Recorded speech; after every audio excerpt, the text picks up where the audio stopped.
In 1988, at the height of his career, Eddie Murphy starred in Coming to America, a romantic comedy, emphasis on the comedy, about Prince Hakeem and his journey to Queens, New York in his search for love. There's many a joke made about McDowell's, Soul Glow, and of course, the incomparable Randy Watson. Now, over 30 years later, Eddie Murphy and many of the original cast from the first film are joined by young stars such as Jermaine Fowler and Kiki Layne in Coming to America, where we see if King Hakeem in Zamunda has grown from the lessons he learned as a prince.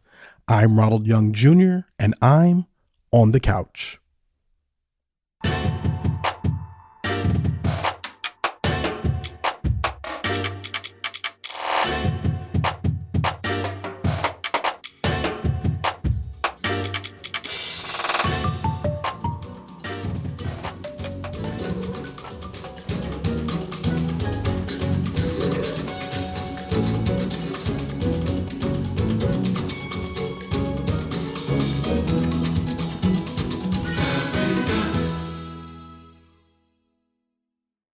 All right, this is Ronald, and I am on the couch after watching Coming to America. Coming the number 2 America. Coming to America. Directed by Craig Brewer. Written by Kenya Barris, Barry W. Blaustein, and David Sheffield. Story by Barry W. Blaustein, David Sheffield, and Justin Kanew.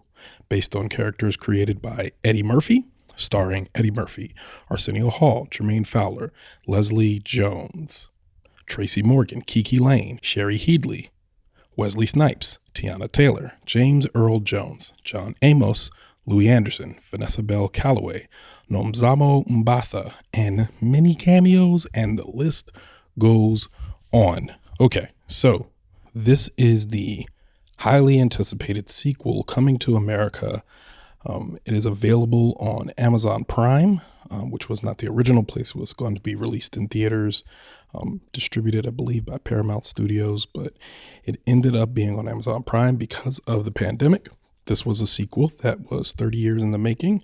I don't think they took 30 years to make it, but there was always buzzing about them making a second one. Originally, it was Kevin Hart, I believe, was attached to it. That's what they talked about for a while. And as it turned out, it ended up being Jermaine Fowler and quite a few other comedians and actors and actresses in it. So the original Coming to America came out in 1988. I was 4 years old. I am now 36, soon to be 37. And I saw Coming to America, the first one, when I was probably about 11 or 12, or it might have been a little older. I might have been like 13, 14. Old enough to have seen it, after the age in which I could joke about it with my friends and call scenes back and all that. It was a classic movie. It was big amongst the Black community, especially, we quoted a lot. There's a lot of quotable parts in there. I think everyone liked it who saw it, white or Black, but I know amongst the Black community, this is a beloved property. Every part of it. You think about the parts that have Randy Watson, and that's the thing. I'm going to say some things that if you haven't seen the original, you might not know, but Randy Watson, or the royal bathing scene, or the barbershop, all of those. It is a classic movie. It has a lot of very, very iconic scenes, just from Soul Glow, which is there's just a lot of iconic scenes in there that you can just say one word and people will know exactly what you're talking about. You'll start a quote battle immediately, especially amongst Black folks. If you just start just reciting portions of this movie. We love this movie. I love Coming to America. I was hesitant when they said they were making the sequel. I was even more hesitant when I saw the preview, because I was like, oh no, where are they going with this? And then I saw the familiar faces, which was nice. It was nice to see everybody. It was nice to see that they brought everybody back. They brought back Vanessa Calloway. They brought back John Amos. They brought back Eddie Murphy, of course, and Arsenio Hall. They brought back all these actors. They even brought back James Earl Jones. And I appreciated all that. And when the movie starts, my biggest fear was that they were going to have us laughing at jokes from the first movie while watching the second movie. And they did. They did. They did not disappoint. As soon as the movie starts, I thought it had a bit of a rough start. They're recycling jokes very soon into the movie. They're updating it. The updates to the jokes are very of the moment. So like, things like carbon footprint, the Beyond Burger, boomers versus zoomers, all of that comes up early in the movie. And then it kind of starts the plot. And obviously this was going to be a very predictable plot, almost, and it was going to have echoes of the first movie. The first movie is very much a romantic comedy. It's about falling in love. It's about a guy who really wants to follow his heart and not do what his father wants him to do. And this movie is much of the same.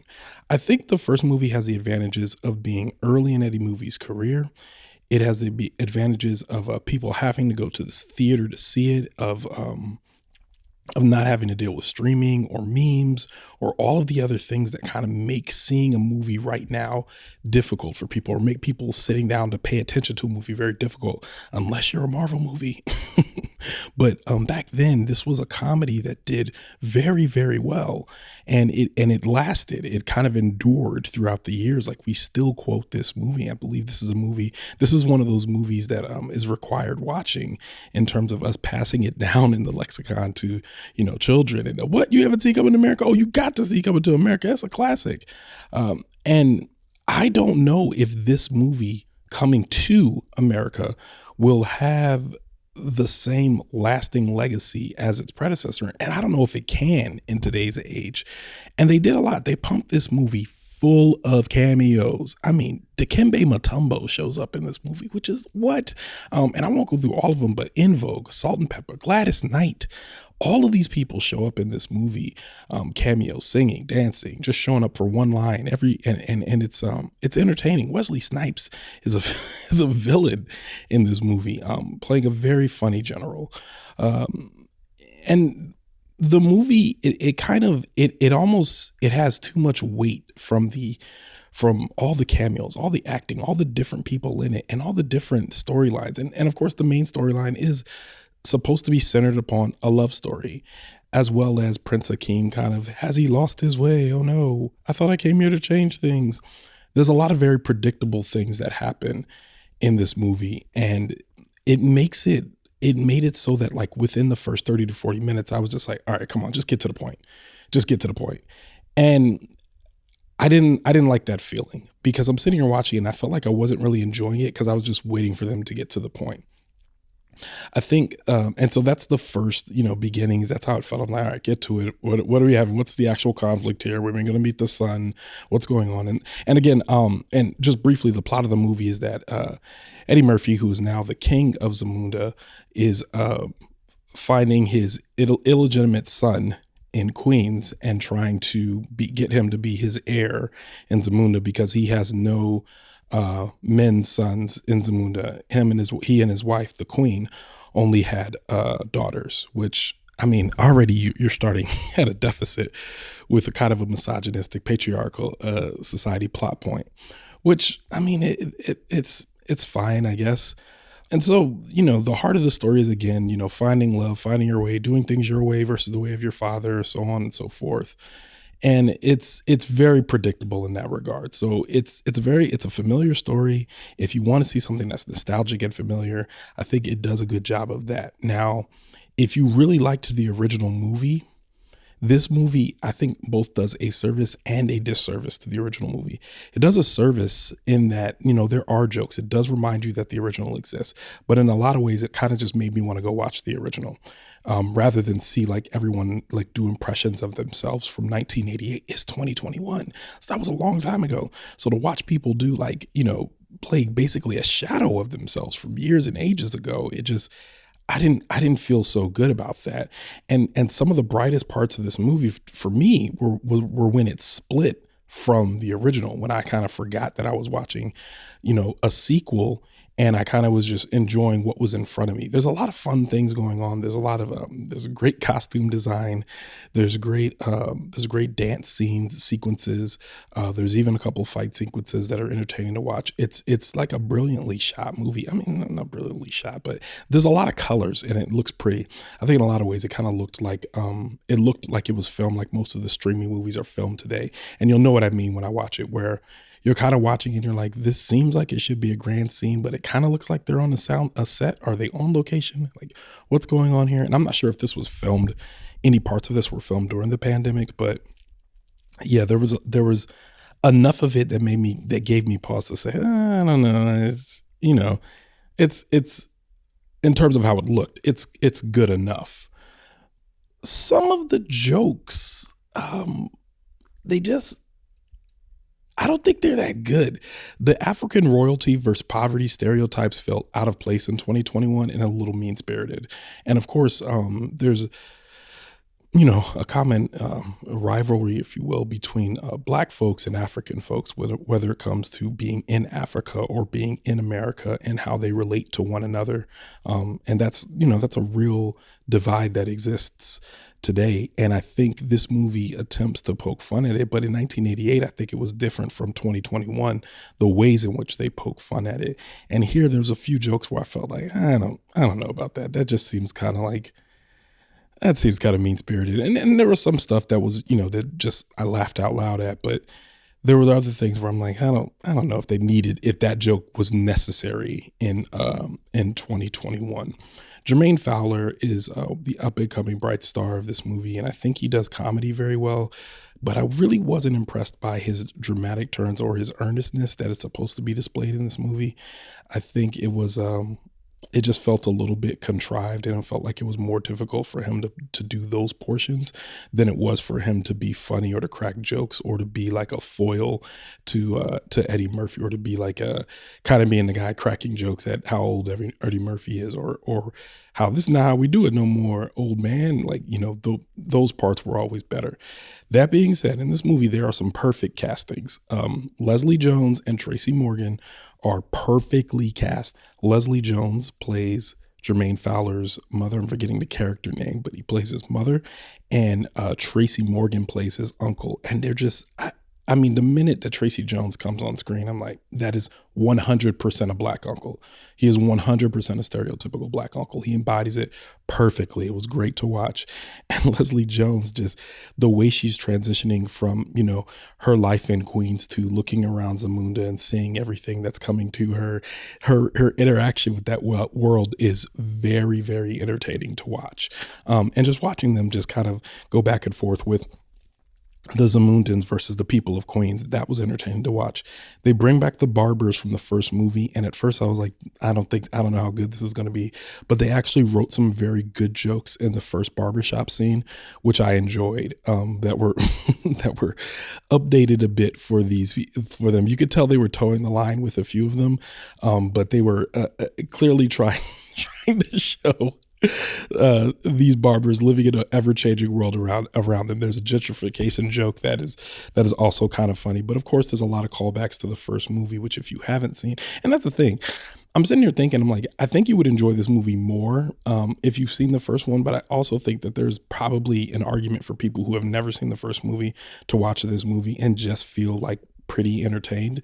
But I think if somebody watched this and didn't have any interest in seeing the first movie, I don't know how I'd feel about that, because I think the first one is just, it's very well done. It's very efficient storytelling, the first movie. It's again, and I'm citing the first movie because while it is predictable in its own right, and while it, there's a happy ending and all that, and it's in its own right, I feel like this wasn't as efficient in its storytelling. It was predictable, but it wasn't efficient. And there were multiple threads going on. And because there's so many stars, there was just so much screen time that they had to give to everybody. And it just, a lot of ways, it felt unbalanced because of that, because I felt like I was going from star to star and trying to like get everyone to resolve and like, oh, Teyana Taylor's here. What are we doing with this? Like I was trying to understand like how all the pieces fit together. And a lot of times it just felt like a little bit messy. And then, of course, they use some tropes in there, the overheard misunderstanding trope. There felt like there was a little bit of fake conflict in there. It was like, that's not really a problem. You guys are just creating a problem so that they have something to do in the third act. So it was, I think that the first movie being more of a traditional romantic comedy, and just kind of going through the beats made it easier to tell the story. So I don't know if this movie necessarily suffers. No. I do know this movie suffers from the weight of the first movie, the anticipation of 30 years between these two movies, as well as bringing back the original cast and all of these people feeling like it kind of felt like they all felt like they had a responsibility to do justice to the first movie. And to be honest, I just don't think they ever stood a chance. I don't think they ever stood a chance of being as good as the first movie. I don't think they ever stood a chance of being anywhere even close to the cultural moment that the first movie was. As a matter of fact, the second movie is really just more waves from the cultural moment of the first movie. So I just don't see that they actually accomplished what they were looking for with this. So with all of that being said, I would give this movie 2.5 stars. I didn't hate it, but I didn't like it that much either. I laughed and there were good parts in it. And I think I'll probably get into arguments with people about how good it is. I think the last maybe half an hour was better than the rest of the movie. But I don't know that this movie will get better every time I watch it, like Coming to America did, just picking up things, watching. I don't know that this movie will get better with time. So yeah, it was, I wasn't disappointed because I was not expecting much. So my expectations were already low. I expected this to be a 3-star movie. Only drops half a star if you think about it that way. So maybe not as bad. I don't know. I think this could go many places. You could watch this in an afternoon on a Saturday and really enjoy it, or you can, watch it with your parents who love the original, who maybe saw it in the theaters, and they might be like, no, what is this? What are we watching? So it all depends. I watched it by myself on the couch, and I laughed out loud a few times, like I said. So, but I still think it just wasn't quite what I wanted it to be. In a lot of ways, it felt like more of a family comedy, which I'm not opposed to family comedies, but there's a certain amount of corniness that comes with that. And I think that came through more in this movie than in the first. So yeah, watch it. It's on Amazon Prime. If you have Amazon Prime, go ahead and watch it. It'll give you something to watch. We're still in a pandemic. Definitely don't go to the theater for this. If it is in a theater, do not go to a theater to see this. But yeah, 2.5 of 5 stars. And with that, Leaving the Theater is a production of ohitsBigRon Studios. Theme music by the mysterious Breakmaster Cylinder. To find out more about this show and other ohitsBigRon Studios shows, follow me on Twitter and Instagram at ohitsBigRon. That's at ohitsBigron. If you like this show, check out our sister show, Time Well Spent. Leaving the Theater will be back soon, but until then, I'll be here on the couch.